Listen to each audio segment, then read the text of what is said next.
தமிழ்நாடு, புதுச்சேரி மற்றும் காரைக்காலில் இன்று இடி மின்னலுடன் லேசான மழை பெய்யக்கூடும் என்று வானிலை மையம் தெரிவித்துள்ளது.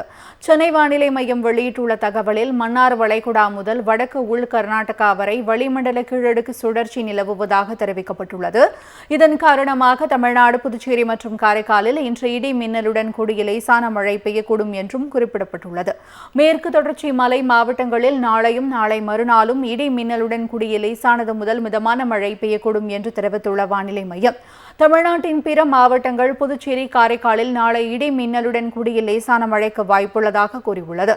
சென்னை மற்றும் புறநகர் பகுதிகளில் இன்றும் நாளையும் வானம் ஓரளவு மேகமூட்டத்துடன் காணப்படும் என்றும் நகரின் சில பகுதிகளில் லேசான மழை பெய்யக்கூடும் என்றும் தெரிவிக்கப்பட்டுள்ளது.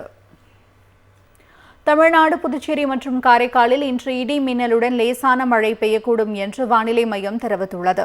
சென்னை வானிலை மையம் வெளியிட்டுள்ள தகவலில் மன்னார் வளைகுடா முதல் வடக்கு உள் கர்நாடகா வரை வளிமண்டல கீழடுக்கு சுழற்சி நிலவுவதாக தெரிவிக்கப்பட்டுள்ளது. இதன் காரணமாக தமிழ்நாடு, புதுச்சேரி மற்றும் காரைக்காலில் இன்று இடி மின்னலுடன் கூடிய லேசான மழை பெய்யக்கூடும் என்றும் குறிப்பிடப்பட்டுள்ளது. மேற்கு தொடர்ச்சி மலை மாவட்டங்களில் நாளையும் நாளை மறுநாளும் இடி மின்னலுடன் கூடிய லேசானது முதல் மிதமான மழை பெய்யக்கூடும் என்று தெரிவித்துள்ள வானிலை மையம் தமிழ்நாட்டின் பிற மாவட்டங்கள், புதுச்சேரி, காரைக்காலில் நாளை இடி மின்னலுடன் கூடிய லேசான மழைக்கு வாய்ப்புள்ளதாக கூறியுள்ளது. சென்னை மற்றும் புறநகர் பகுதிகளில் இன்றும் நாளையும் வானம் ஓரளவு மேகமூட்டத்துடன் காணப்படும் என்றும் நகரின் சில பகுதிகளில் லேசான மழை பெய்யக்கூடும் என்றும் தெரிவிக்கப்பட்டுள்ளது.